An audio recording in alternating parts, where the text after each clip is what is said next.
कोल्हापुरात गॅस सिलेंडरसाठी रांगा, घाबरून जाऊ नका, पुरवठा अधिकाऱ्यांचे आवाहन. सध्या गॅस सिलेंडरचे बुकिंग अंतर 21 दिवसांवरून 25 दिवसांवर करण्यात आली आहे. त्यातच गॅस सिलेंडरच्या किमतीतही 60 रुपयांची वाढ करण्यात आली आहे. दरम्यान युद्धाच्या पार्श्वभूमीवर पुढील काळात गॅस मिळेल की नाही याबाबत नागरिकांमध्ये संभ्रम निर्माण झाला आहे. त्यामुळे कोल्हापुरात अनेक ठिकाणी गॅस सिलेंडर घेण्यासाठी नागरिकांच्या रांगा लागल्याचे चित्र पाहायला मिळत आहे.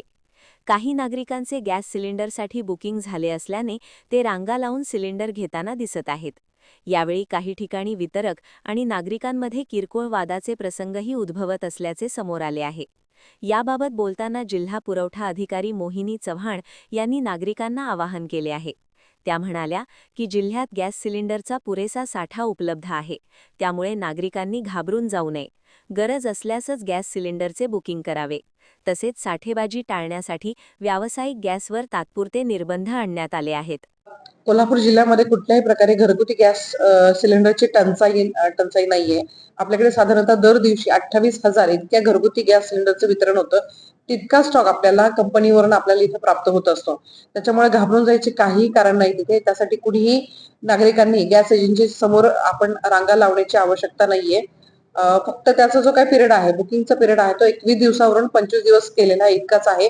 त्यातही ज्या घरामध्ये एकच सिलेंडरचं कनेक्शन असेल तर त्याला बुकिंग मध्ये प्राधान्य असेल आणि त्याला डिलिव्हरी मध्ये सुद्धा प्राधान्य असेल.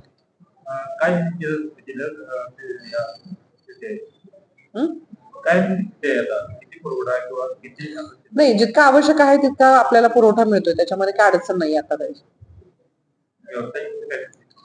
व्यावसायिक गॅस सिलेंडरवर आता ऍक्च्युली सेंट्रल गव्हर्नमेंटने त्याच्यामध्ये बंधनं आणलेली आहेत तिथे.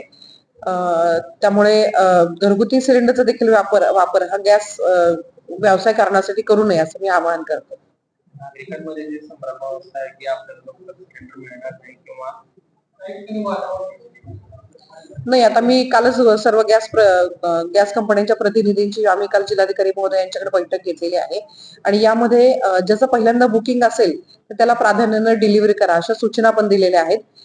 नजीकच्या काळामध्ये सर्व गॅस एजन्सीची तपासणी ही पुरवठा विभागामार्फत आम्ही आता करणार आहोत आणि तशा सर्व एजन्सीला आम्ही सूचना दिलेल्या आहेत की तुमच्याकडे ज्या ग्राहकांचं बुकिंग झालेलं आहे त्याच्या याद्या तुम्ही सिस्टीम जनरेटेड जे काही यादी आहे तर तुम्ही गॅस एजन्सीच्या बाहेर लावा, जेणेकरून लोकांनाही कळेल की हे सिलेंडर म्हणजे ज्यांनी पहिल्यांदा बुकिंग केलेलं आहे त्यालाच पहिल्यांदा ते दिलं जाईल त्याच्यामध्ये.